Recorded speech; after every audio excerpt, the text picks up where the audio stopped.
Hello， 大家，我是奥波，我今天要来跟大家结算导辉的卖车费用，并且我会分享我这6万公里的使用心得。这集呢是一个最真实的车主卖车和使用体验分享。在分享的同时呢，我帮导林充电，所以你们说充电会很浪费时间吗？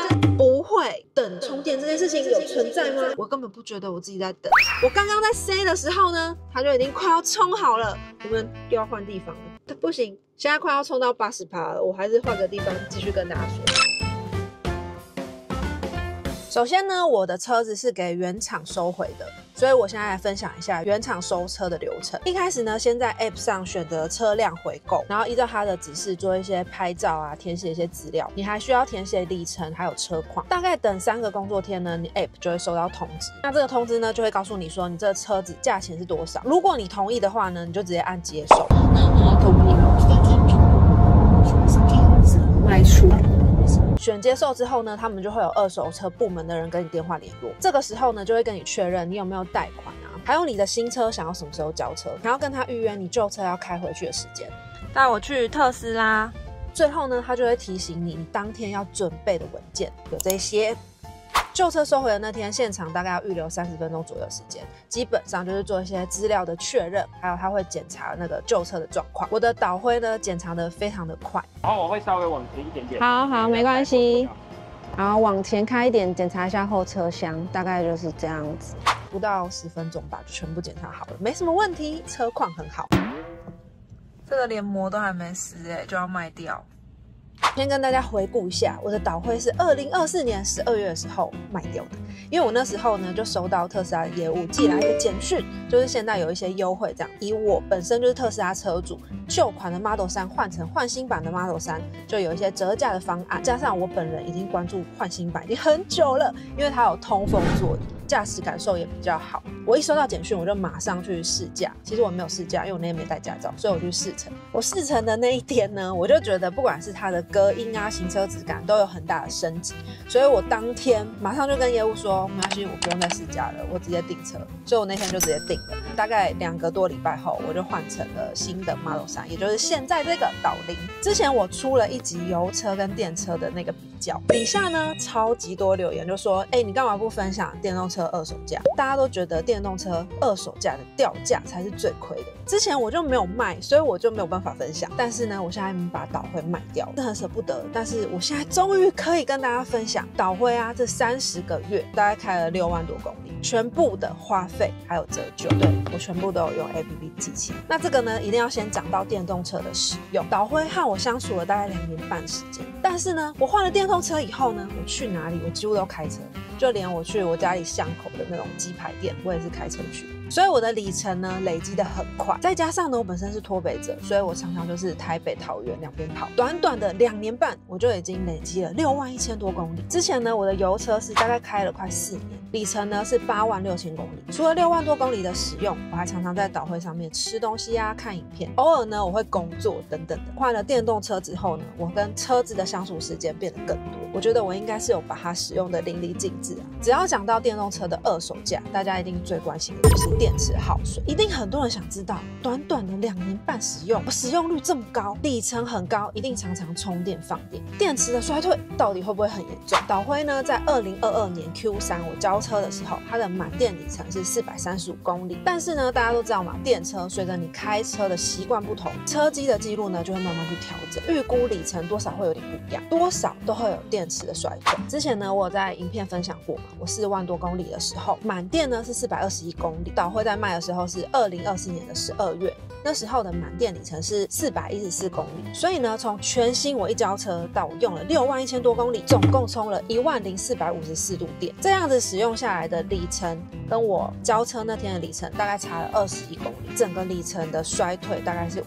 我其实很少让导辉低于20%，通常还不到20%，我就会去充电，尽量不要太低才去充。4万公里之后，我有去换轮胎，换了那个新的轮胎之后，它的电耗有比较高一点，满电里程多少有一点影响。但是以我这样的高使用率来说，我觉得衰退的不算多，日常使用几乎是无感的。讲完了电池的衰退，再来就要讲大家很常说的电动车的保险很贵，真的有这件事情吗？但是保险很重要，不管买什么车都不能没有保险。每个人的年纪啊、保险系数啊，还有你的生理性别，这些不同，保险的价格差异也大。我自己呢，每一台车都是保乙式，第一年2022保费是18689，第二年呢2023我的保费是22624，因为那时候绿能险有涨价。第三年是2024，保费是23299，对。绿能险又涨价，因为电动车开始变多了，保险公司呢有针对电动车去绑一些特定的保险。保电动车的话，你一定要买保险，我不知道为什么一定要保那些。2024年那一年我就把它倒会卖掉嘛，所以我那时候没有买一年保险，之后有退给我14590，那一年的保费实际是8709，这2年半的总保险花费是50022，我总共用了2年半，全部的保险费用5万。当然，这个有我之前旧车累积的保险系数给大家参考。再来呢，就是要讲到税金。我不知道很多人是不是跟我一样，最有感的除了是加油变充电，所以省了很多钱。再来就是税金，这30个月我的税金是0。目前的法规是说2030年后会征收，但是呢，集聚和金额其实还没有明确。再来，我就要讲到这次的重点，就是充电。因为很多人问我说，充电到底麻不麻烦？充电费真的有省那么多吗？和我之前开油车一样。我都习惯会有记录每次的加油或是充电的里程还有费用。电动车的充电真的不用花什么美国时间啦，我之前有分享过我充电的影片，大家可以去看。我觉得你可以先评估你自己适不适应，或是你的生活适不适合，生活周边啊有没有充电桩等等。导灰呢总共的充电费是56414，开了是61500公里，车机显示的平均电耗是140千瓦小时公里，也就是说我平均1度电我是大概可以跑7公里。我的 App 记录计算的平均是每公里大概是1块，平常使用超充和慢充的比例大概是6:4。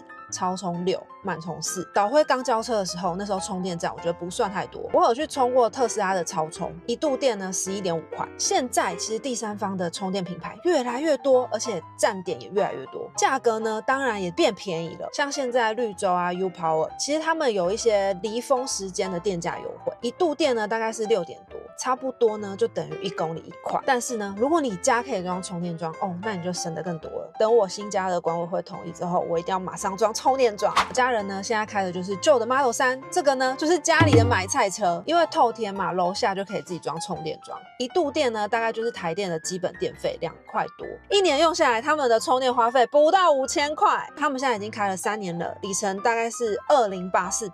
平常呢家人就是开着它出门采购、接送小孩，偶尔去办点事情，所以呢他们用起来觉得超级划算。妈妈 This is Mama. Oh, Mama will cry. 加上家人常常会有大半年不在台湾，就在美国，所以他们车子就停在车库插的充电桩，用手机 APP 就可以控制充电。现在家人的车库呢有2个位置，一边已经是装了特斯拉的充电桩，另外一边呢我打算装铝充加上1450的插座，因为之后我觉得我们家应该会越来越多电动车。有其他家人看到我们换电动车都很心动，陆续推坑中。像我阿伯啊，他本身就很抗拒电动车，一开始我们换电动车叫他上车当乘客，他都超抗拒。但是呢，现在已经2年多了，他会自己一直来问说，你电动车真的不用缴税吗？充电是不是真的很便宜啊？主要是和他的163相比，电动车的马力一样，但是保养和油钱还有税金实在是省太多了。而且呢，他前一阵子车子被撞烂，他现在正打算要换车。好，话说回来，大家看到这台应该会想说，这不是铝充吗？这样子在家里充电真的可以吗？嘿嘿，这就是我这次想要推坑给你们，我觉得一个很方便的省钱充电好方法。因为呢，我前阵子看了我朋友，他就是装这个，他说很省钱而且很方便。他家呢是透天买了 MSI 的铝充，平常呢他在家里就是用这个1450的插座充电。如果他真的要去露营，他就把它拔掉带走。铝充可以拆下来使用，我觉得它这样的使用场合更多元。讲到这里，一定会有人想要问1450是什么？它到底要怎么装？那我们就来看一下它当初的安装画面。对，那时候在装的时候，我也跑去凑热闹了。那我们要可以达到7k 瓦的容量的话，我们需要用到32安培的容量。先在这边增加了一个40安培的无熔丝开关，作为设备的分路开关。由分路开关的2次侧接到我们的1450的插座。已经完成好的1450插座，那并且我们也接好我们的设备端。MSI 它本身会有一个萤幕可以显示当前的电压以及它本身的温度。您需要改变您的充电的电流的话，长按这个，它就可以改变。MSI 呢，它有固定配合的厂商，驰骋智宅会协助到家里面装一个1450的插座，1450是铝充的选配。让专门的施工人员到府安装，我觉得比自己随便找水电师傅来更安心，而且他们的产品有保固和保险，也更有保障。毕竟大家应该都很担心电动车什么起火的问题啊等等。有需要先准备什么吗？拍照吗？还是如果以社区来说的话，建议先跟管委会先做申请的动作，那会需要先准备一些资料。以透天来说的话，第一个您先判断您家想要安装的位置附近有没有管线，如果没有管线的话，您可能要考虑用明管的方式。这种安装费是怎么计算？不同的线径，还有配的长度，还有施工的难易度。那像这样子的距离，安装费大概会是多少？我们是用米数来做计算的。那1米的话大概是690元。装一个1450的插座作为加充，费用上呢也比安装一个固定式的充电桩更便宜。铝充的费用是10490，另外再加一下安装费，安装的过程也很快。我有偷问一下，它这样子的安装呢，大概1万块内搞定，是不是真的很便宜 ？MSI 这款铝充电源线有150公分，还蛮长的，不用另外再接线。特别的是它有萤幕，而且呢它还有自己的 App， 我觉得这个超有诚意的。所以你充电的时候呢，你可以同时使用 App 查看，还可以预约充电。如果我真的不小心故障了，它的萤幕也会显示错误代码。像我家的特斯拉原厂充电桩没有萤幕，之前也有宕机过，就不知道是什么原因，这个让家人有点担心。这台呢，它的萤幕有显示充电时间、电压、电流，我觉得资讯还算清楚，连长辈查看我觉得都很直觉方便。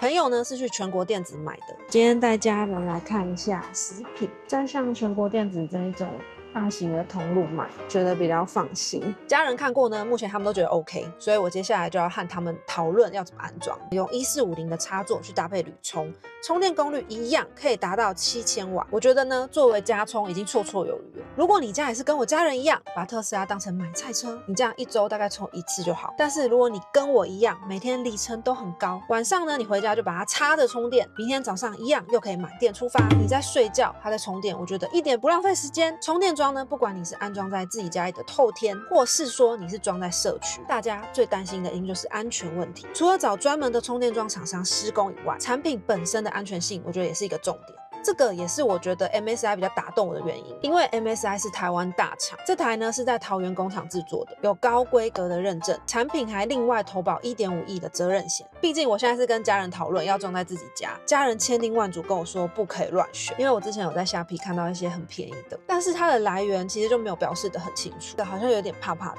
最后我们讨论决定选台湾的品牌，制作过程和品质有把关和认证，用起来呢比较安心，2年保固，另外有配合的施工团队，不用再买回来还要担心，我是不是要自己 DIY， 或是你还要去社团询问有没有人会安装，这些麻烦都可以省下来。这一款呢，它使用的电源线都是为电动车专门设计的专用线材，也有多重的保护机制，例如说过热保护、漏电保护、过压保护，或是呢像台湾常常在户外充电，有防电机。现在再次充电。产品本身是 IP66等级，防水也防尘。台湾常常下雨嘛，户外使用也可以放心。插座本身呢也有安全机制，有经过5000次的拔插、延误测试，也就是说你如果是住海边，你不用担心。插座本身也是 IP66等级，而且它有通过最高规的防火等级测试。加上我觉得这样的使用很弹性，不管呢你是在家里充电，到我朋友家如果是透天的话，有插座就可以蹭电。你哪天想要环岛旅行或是露营，铝充还可以带着。假设有民宿啊或是露营区，他们有提供插座，还可以把它当成应急的补电。你们说这样的使用方式是不是很有弹性，而且 CP 值很高？接下来呢，我要来跟大家分享刚刚有提到打动我阿北的电动车的保养费。在维修保养的部分，我觉得也是我使用电动车之后最有感的部分，因为电动车真的不用保养。我的用车里程其实算很高，我在开油车的时候，常常1年都要回厂保养2到3次，每次预约保养其实很麻烦，常常约不到，或是说每次回去就是要等1到2小时，我觉得好久，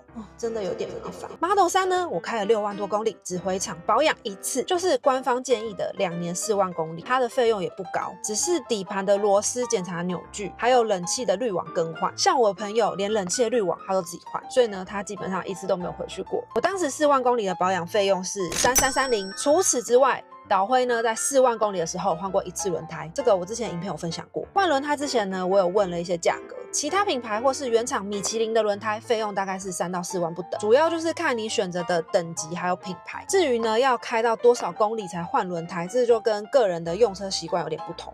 看过有人分享他是大概5万公里才换，如果是正常的通勤使用，依照大家开车状况不同，轮胎要更换大概是落在4到6万公里。这些保养的经验就仅供大家参考。再来呢就要跟大家分享这次的压轴了，就是电动车的二手价。我先统计一下我刚刚讲的日常花费，保险呢是50022，充电费是56414，税金是0，保养费呢是3330，总共是109766，这是我开了2年半6万1000多公里的花费。像我上一台油车呢，我有尝试过自己 po 网去卖，二手自售呢，通常价格会好一些。像我这次交车实在是太赶了，只有2周多的时间，我当中又要一直出国，所以呢，我根本没有办法自己去约看车，也没有时间自己去办理过户等等的。这次就决定我直接让特斯拉原厂收。导辉呢是2022年式 Model 3的夜营，里程呢是61145。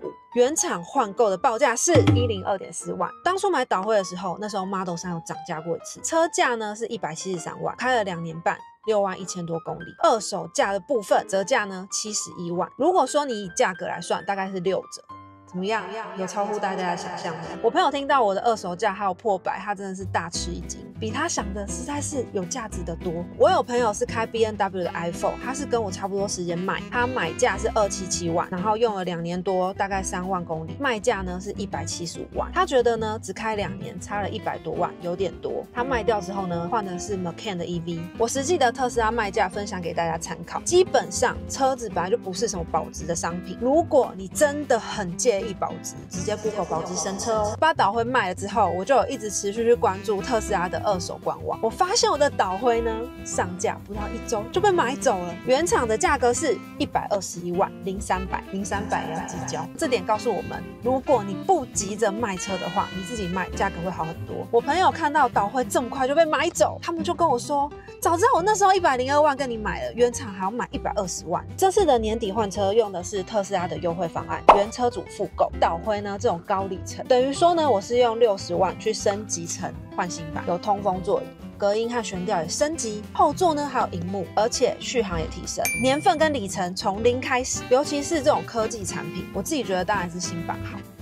而且我手机呢也是2年换1次。这次呢我花了60万台币升级成换新版，严格来说这样子的花费是不是其实也够你去换大电池？再加上 LFP 的电池又更便宜，你要把它开到报废也是一个选择。如果呢你只是把它当成日常的代步工具，我觉得继续开下去也是很划算的。一定会有人问说，你为什么不换回油车呢？没有别的，因为我觉得电动车实在是太好开了，加速、操控、舒适性都比油车好。对于我来说，日常的方便性提升很多，我都不用再带钥匙啊，还要锁车啊，也不用发动之后还要等一下才能开，到处都是我的办公室，我觉得很适合我。至于适不适合你，网络上有很多人分享，或是我建议你可以实际去预约试驾，实际开看再做决定吧。我个人是觉得，我开了电动车以后，我就再也回不去了。油车和电车适合不同的用车形态。如果你跟我一样是时间比较自由，1年又刚好会开超过2万公里，那我觉得电动车可能就很适合你。或者是说，你把它当成是一个低里程的买菜车，你家里呢又刚好可以装充电桩，或是你可以装1450的插座，我觉得也很适合，不用保养，而且又可以开超久，充电费也超级省。我觉得电动车对于我来说，完全是不同的体验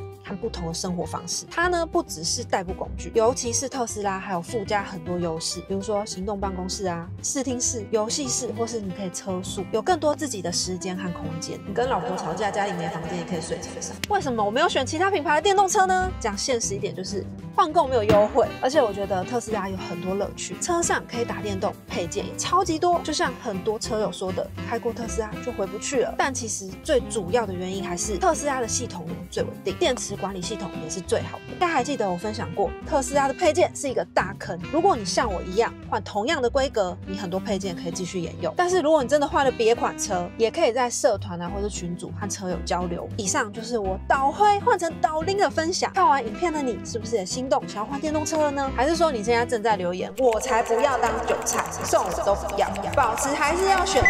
好啦，不管怎么样，这就是我真实的心得还有花费记录，分享给需要的人参考。喜欢我的影片，记得订阅频道或是按赞分享给想要换电动车的家人或朋友，也可以去follow我的 IG。我们就下次影片见喽，拜拜。